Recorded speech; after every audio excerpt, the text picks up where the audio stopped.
What if the biggest barrier to your success, the most formidable adversary you face, isn't actually out there in the world, but rather it's deep inside you? Welcome to the deep dive.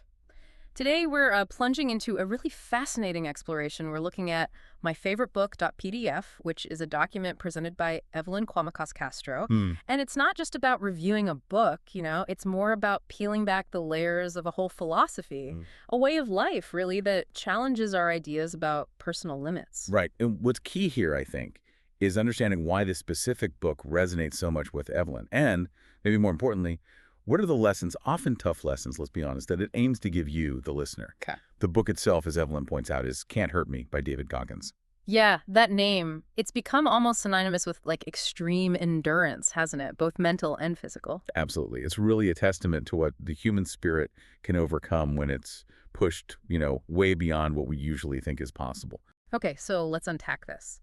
Our mission for this deep dive, then, is to really dig into the key insights from Evelyn's perspective on Goggins' work. Mm-hmm. We want to give you a kind of shortcut to understanding his journey, the philosophy behind it, and maybe some practical tools he offers. Tools to control your mind and redefine those limits you thought were fixed. Yeah, get ready to challenge maybe everything you thought you knew about your own capacity. Because Goggins, seen through Evelyn's perspective, he kind of turns it all upside down. So before David Goggins became this almost larger-than-life figure of mental toughness, his early life was incredibly challenging. That's putting it mildly. Right. Born in Buffalo, New York, 1975, his childhood, sadly, was marked by a really violent, abusive home. Yeah, the source mentions that directly. It does. It talks about fear being a constant and also severe learning difficulties and obesity, too, during those formative years. It's a tough combination. It really is. It's almost hard to picture that starting point leading to the unstoppable force he became. Fear, struggling in school, battling weight. It's a picture of a real deep adversity. And it's precisely those early traumas, as awful as they were, that maybe paradoxically became the crucible where his future mental toughness was forged. Right. We often look for that one big aha moment, don't we? But for Goggins, it seems like the very foundation was built in hardship. Yeah. The psychological impact of growing up like that, the violence, instability, struggling with basic reading, the judgments about obesity. I mean, it could easily break someone. For sure. Lead to just giving up or blaming everything else. Exactly. But in his case, those pressures didn't just break him. It seems they ignited this extraordinary, almost desperate drive for change. This isn't just background info. It's fundamental to getting where his whole philosophy comes from. He don't just wake up tough. Not at all. He was forged in a fire that, honestly, would consume most people. It brings to mind that idea of post-traumatic growth, not just recovery, but finding positive change because of the trauma, turning wounds into fuel. And I think that's what makes his story connect with so many people, isn't it? A lot of us can relate to overcoming tough beginnings, whether it's childhood stuff or hurdles we face later on. Goggins' story really highlights that idea of agency, having power despite your circumstances. Yeah, it forces you to ask yourself about your own past difficulties. Right. Are they anchors holding you back? Mm-hmm. Or are they propellant, the fuel launching you forward? His journey basically says your starting point doesn't have to be your destination. It's about the choice you make in response to things. Yes. Not just being defined by them. So this difficult start, this really tough reality, it eventually leads him to a kind of crossroads, a big decision point. Mm-hmm. Before the massive transformation, he was working as a pest exterminator, a pretty normal job. Right, nothing that hinted at what was coming. Exactly. But then, the source says, at age 22, he decided to change his life. And this is where it gets really interesting for me. Yeah. Going from literally battling cockroaches and rats to battling his own internal demons. He made a conscious choice at 22. It wasn't gradual. It sounds like a switch flipped. And the significance of that specific decision, deciding to change his life at 22, it's huge. Psychologically, these kinds of radical shifts often happen when there's this massive gap, right, between your current reality and your sense of potential or self-worth. Like cognitive dissonance. Exactly. That pest exterminator job, while honest work, is such a stark contrast to, say, aiming for the Navy SEALs. It just highlights the sheer scale of the internal change. So what does it take for someone in seemingly ordinary circumstances to go for something so extraordinary? Well, it suggests an internal spark, doesn't it? A deep realization that wasn't about external pressure, but this absolute refusal to keep living that way. Maybe hitting rock bottom. Could be. Or maybe just reaching a point of, like, unbearable stagnation, where the pain of staying the same finally becomes greater than the fear of change, or the effort needed to transform. That's a powerful moment of taking control. And that's the question for all of us, really. What drove Goggins at 22? Was it rock bottom, stagnation, that feeling the current path just wasn't acceptable anymore? Mm-hmm. We all have moments that could prompt big shifts. Maybe you felt that pull yourself, that nagging feeling something needs to fundamentally change. Yeah. So what would it take for you to make that conscious choice, to completely alter your path like Goggins did? It's a challenging thought, finding those internal triggers and realizing a pivot is always possible. And okay, this decision wasn't just a thought. It led to concrete, almost unbelievable achievements. Right. The source highlights something truly unique. Goggins became the only person to complete Navy SEAL, Army Ranger, and Air Force tactical training. Let's pause on that for a second. Navy SEALs. We know Hell Week, right? 5.5 days, almost no sleep, pushing people to their absolute physical and mental limits. Yeah, brutal. And Army Rangers, premier light infantry, grueling leadership and combat training, often in really harsh environments. Okay. And Air Force TACP, Tactical Air Control Party Specialists. Intense selection, merging ground combat with calling in airstrikes under pressure, needs extreme mental focus and physical toughness. So completing any one of those is legendary. Exactly, a huge feat of endurance and grit. So to master the unique challenges of all three, that puts him in a category of, well, basically one, a complete anomaly. And the summary also mentions he went through more pain than most people could survive, Yeah. facing racism, bullying, failure along the way. Right. And the difficulty of each training individually is already immense. They demand different but equally profound types of commitment physically and psychologically. Doing all three isn't just about being physically tough. It speaks to an unparalleled mental fortitude. Adaptability, too. Yeah. And think about the cumulative pain, the racism, the bullying from his past, plus the inevitable failures when you push that hard. It seems these things hardened him, didn't break him. Yeah. So it's not just about military stuff. It becomes this powerful metaphor for pushing past any perceived human limit. It suggests our capacity for endurance, both physical and mental, is way greater than we think. And that adversity, faced head-on, can actually fuel exceptionalism. Precisely. His ability to perform at peak level in such different high-stress roles points to some unique cognitive and emotional control. So what does it mean when Goggins says to be uncommon among uncommon people? We'll get into that quote more later, but... Yeah, it perfectly captures it, doesn't it? Not just excelling within elite groups, but actually surpassing their incredibly high standards. Which raises the question for all of us listening, where are you setting your own standards? Are you okay with just good or even great in your world? What would it mean to push past those benchmarks, to reach a level that's genuinely uncommon, even among the best in your field? His achievements aren't just his story. They're a challenge to our own ceilings. And a direct illustration of the philosophy in his book. Okay, so Goggins' philosophy, it's not just about admiring what he did, but understanding how he did it, the principles. Right. And one of the most powerful points highlighted in Evelyn's document is that his book is about building mental toughness, not just motivation. That distinction is key. Evelyn's recommendation drives this home. It's not about motivation, it's about discipline. And then there's that quote, really stark. Talent is nothing without discipline. Motivation is weak, discipline is forever. Makes you think, right? That burst of enthusiasm you get for a new goal. Goggins says the real fuel, the engine, is discipline. And this clarification is absolutely crucial for anyone looking for real, lasting change. Goggins separates motivation from discipline so carefully, and there are good psychological reasons for that. How's that? Well, motivation. Yeah. It can come and go, right? It's often driven by dopamine, maybe external factors, a temporary high. It fades when things get tough or boring.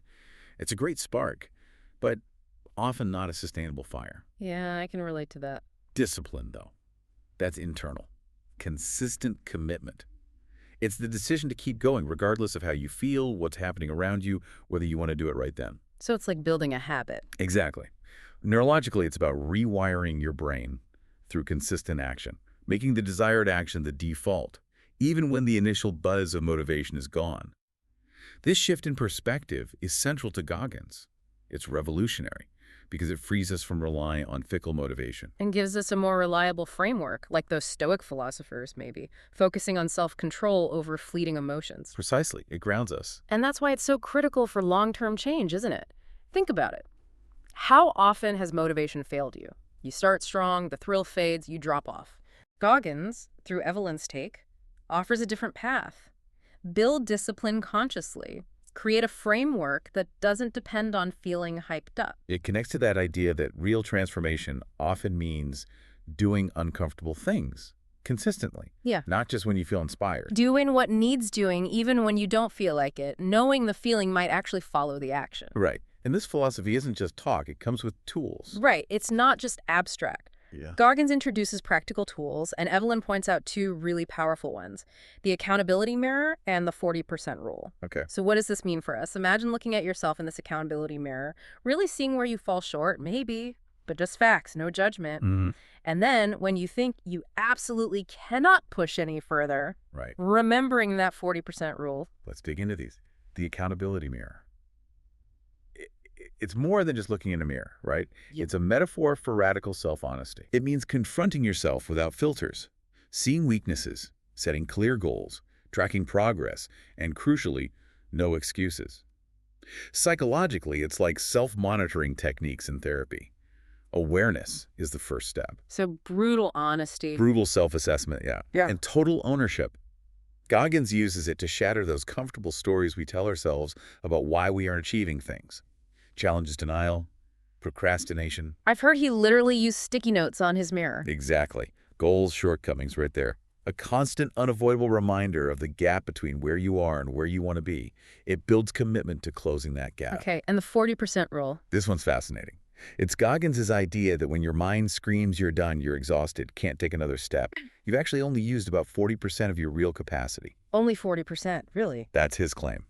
Your mind, driven by biology to save energy and avoid pain, hits the brakes long before your body truly reaches its limit. It's a protective mechanism. A psychological safety switch. Sort of, but Goggins teaches you to consciously override it.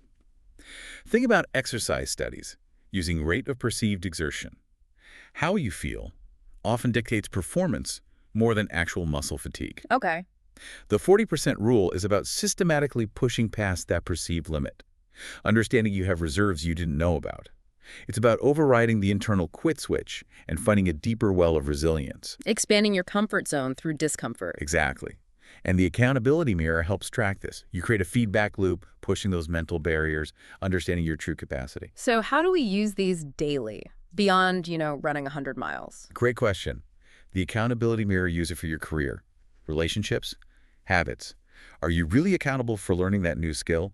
Or are you making excuses? And the 40% rule, apply it to mental tasks, creative blocks, difficult conversations when your brain says, I'm overwhelmed, or I can't deal with this. Goggins says, remember, you likely have 60% more in the tank. Wow. So these tools are designed to fight what he calls the greatest enemy, the one inside. Which brings us right to a core idea in Goggins' philosophy, something Evelyn really emphasizes. The book's subtitle even asks it. What would you do if you discovered that the greatest enemy in your life isn't outside but within you? Powerful question. And we know Goggins faced huge external problems. Racism, bullying, failure, stuff that would crush most people. Absolute, real, brutal adversity. But the book, as Evelyn's take makes clear, is fundamentally about building mental toughness. She reinforces that idea. Your limits are only in your head. And that emphasis is critical. Yeah. Yes, he faced terrible external things, but his book argues the ultimate battle, the biggest adversary, is always internal. Self-doubt, fear, procrastination. All of it, the comfort trap, the self-imposed limitations we create. This perspective shifts the power, the locus of control, entirely to you. So the external challenges were triggers, maybe, but the internal struggle is what matters most. That seems to be his point. The internal struggle is universal. Our minds build boundaries. I'm not good enough. I'm too tired. I can't possibly. That often aren't objectively real. He empowers us by saying, yeah, challenges are real, but how you respond, whether they define you, that's an internal choice. The enemy within. Imposter syndrome, self-sabotage. All the ways our own minds work against us. Which raises that uncomfortable question for us, doesn't it? How often do we blame external stuff when the real barrier is inside? Goggins forces us to look inward. What stories are you telling yourself? What habits hold you back? What fears have you let control things instead of external factors? It links straight to radical personal responsibility. Your greatest obstacle and your greatest power are both in your head. Becoming the master of your internal world. Exactly. Which leads us neatly into Evelyn's passionate recommendation of the book. So Evelyn's recommendation for Can't Hurt Me is super clear, very powerful. She says it gives you tools to control your mind, to stop saying, I can't. That phrase, I can't. It's so common, isn't it? Pops into your head almost automatically sometimes.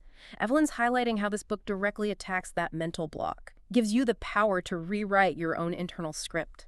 Yeah, her insight there really gets at the power of language, of self-talk, in shaping our reality. I get it isn't just words. It often acts like a self-fulfilling prophecy, right? Shuts down possibilities before you even try. Exactly. It can lead to what psychologists call learned helplessness. You stop trying because you believe it won't matter anyway. Goggins' work, through Evelyn's interpretation, offers practical ways to dismantle that negativity How? by breaking the habit of immediate surrender, replacing it with a mindset of possibility, of action, cultivating a deliberate internal dialogue that supports growth, not resignation, consciously shifting from I can't to maybe how can I, or even just I will try. It's not just words then. It's actively changing thought patterns. Right. Opening up new ways to solve problems, to persevere, Yeah. becoming the architect of your own mental landscape, choosing empowering thoughts over limiting ones. So, for us all listening, what are the I can't statements limiting your potential right now? Career goals, fitness, creative stuff, relationships.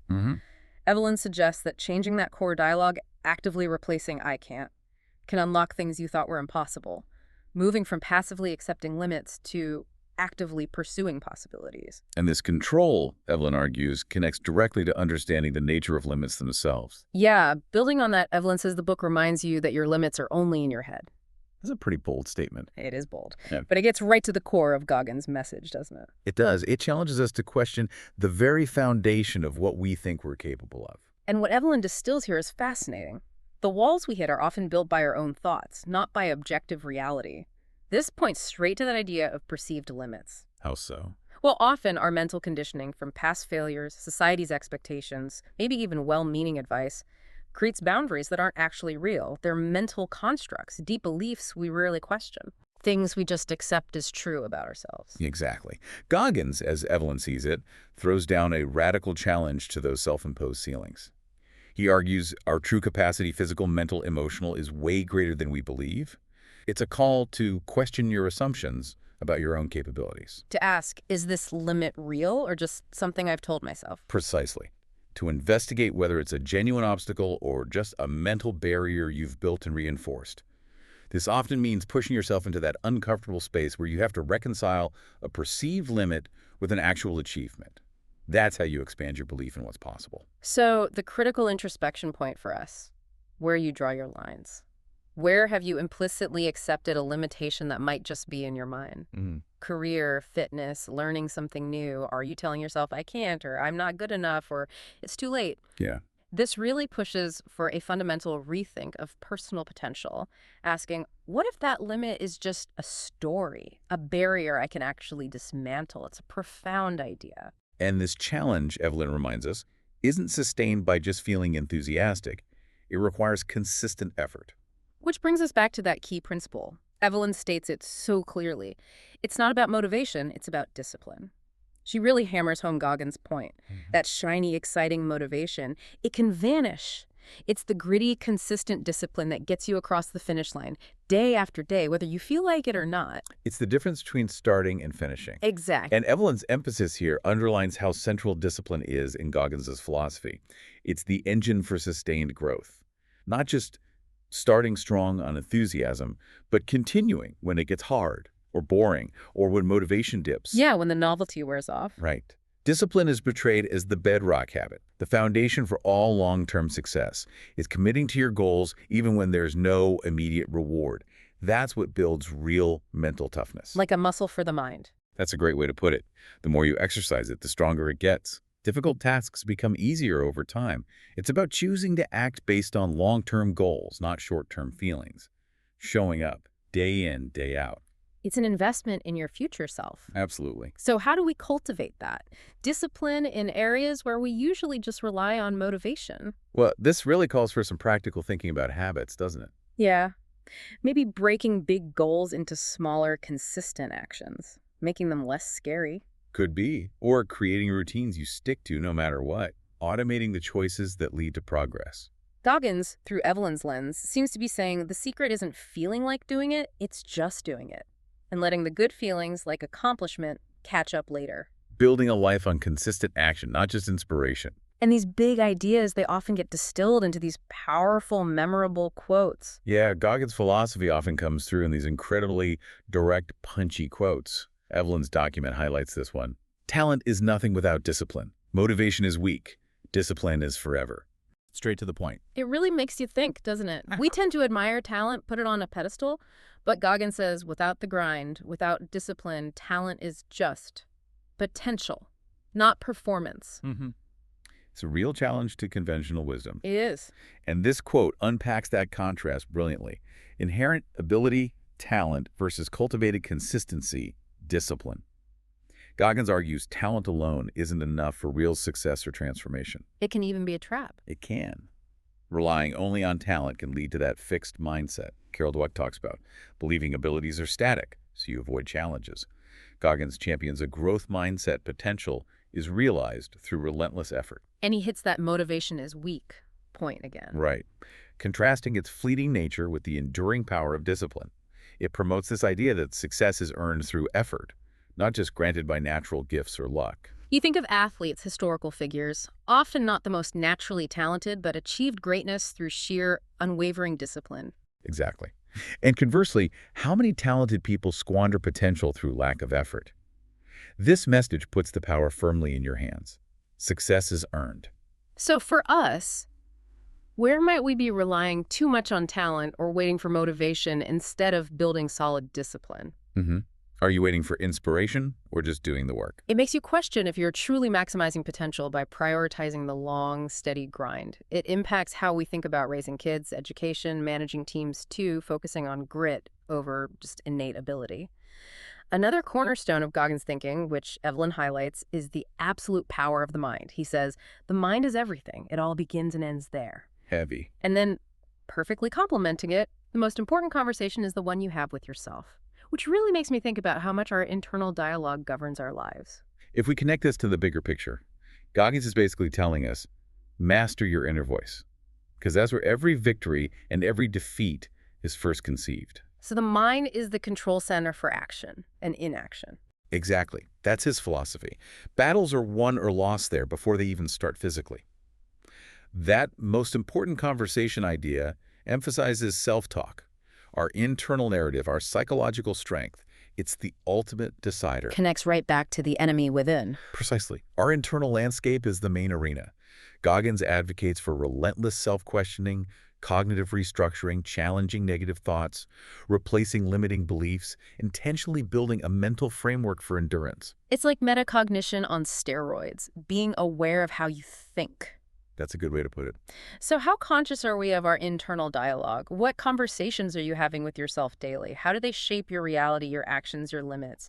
Goggins urges active mental self-management. Observe your thoughts, challenge the bad ones, intentionally foster an empowering mindset. But I have to ask, is the mind truly everything? Aren't there external circumstances like Goggins' own childhood that play a huge, sometimes unavoidable role? It feels like a very radical claim. That's a really important point, a crucial nuance. When Goggins says the mind is everything, maybe it's more accurate to say the mind is the filter, the lens through which we see and respond to everything. Okay. He doesn't deny external hardships, his life proves they exist. But his philosophy seems to be that our reaction to them, our ability to overcome them, is governed by our internal state. So trauma, racism, they're real. But the power to choose how you internalize and act on them is mental. That seems to be the core argument, shifting the locus of control inward, recognizing that even facing huge external odds, your mental strength is your ultimate resource. It's not about ignoring reality, but controlling your response. Talk about a wake-up call. Evelyn's document pulls out this incredibly direct message from Goggins. I am the reason I still have a chance. No one is going to come help you. No one's coming to save you. It's all you. Wow, that's blunt. It is. It's a tough pill to swallow, maybe, especially when we often look for external help.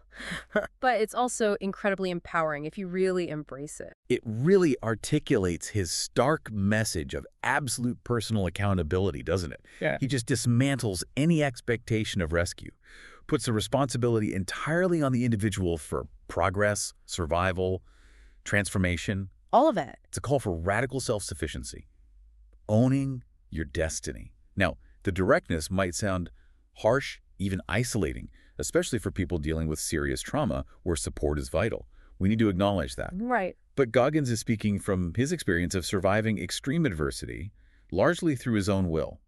His message cuts through the illusion that someone else will fix things, forces you to confront your own power, your own agency. It's about cultivating that internal locus of control.